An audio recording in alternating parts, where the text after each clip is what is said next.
Hello everyone, my name is Michael Scanlon and this is my presentation for my Comm 489W final project.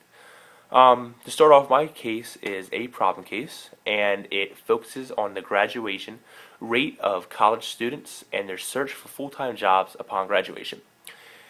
After doing research on collegeresults.org, I uncovered that during the 2010 year at the Pennsylvania State University, a four-year graduation rate is 62.3%, a five-year graduation rate is at 83.2%, and a six-year graduation rate is at 85.3%. Focusing on the six-year graduation rate in 2010, I compared Penn State to three other similar schools in terms of education. After comparing Penn State with the University of Texas, the University of Washington, and the University of Illinois, Penn State had a higher six-year graduation rate among those three schools. But with these impressive statistics, college students still find it difficult to find a job after school. There will be about 1.7 million college students who graduate this year. But with graduation, you need to find a job, you need to be flexible. The more flexibility you have, the better chance you have on finding that job after graduation. Some majors that offer that flexibility are accounting, finance, computer science, and sales and marketing.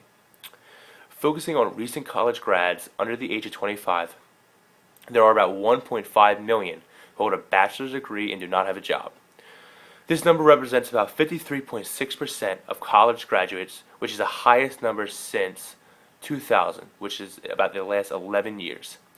While these numbers look rather bleak, many say the job market for college grads will continue to improve through the 2012 year.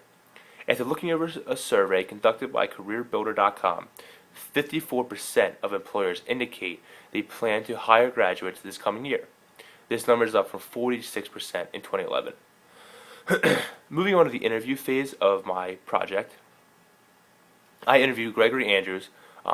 He is my roommate and he's currently a senior at Penn State, majoring in accounting with a minor in the legal environment of business. Greg grew up in Philadelphia and has been at the main campus of Penn State since 2008. Greg will be graduating Penn State this May and has accepted a job at KPMG, which is an accounting firm in the city of Philadelphia. After speaking with Greg about his college career and how it prepared him for his professional career, Greg said that Penn State did not do a very good job preparing him. Greg said he pretty much winged everything himself, even though he tried meeting with advisors on what path to go down to look for jobs.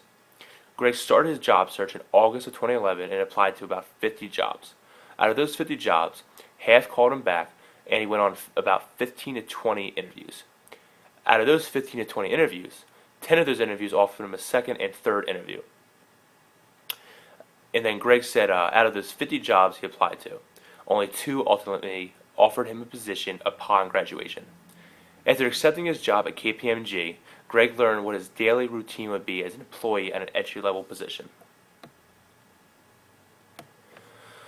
Greg said he would have to go to work around 8 a.m. since he's at the bottom of the totem pole and would help partners out with tax cases. One of the positives that Greg noted about his job is that he enjoys the fact he will stay in the office more than traveling because he's part of the tax team, and that most of the employees he'll be working with is part of the younger crowd as himself. Greg says on a normal day, he expects to be home around 7 p.m., which would be close to 12 hours a day at his job, which is normal for someone in his type of position. The normal week for Greg would see him working about 55 hours a week. This is the trend many college graduates are seeing now, because employers are requiring candidates to work long hours each week. This information in my interview shows how difficult the process is for college grads to find a job upon graduation. Hopefully the job market continues to grow for college grads as more and more positions become available. That's the end of my presentation. My name is Michael Scanlon, and I really appreciate you listening in. Thank you.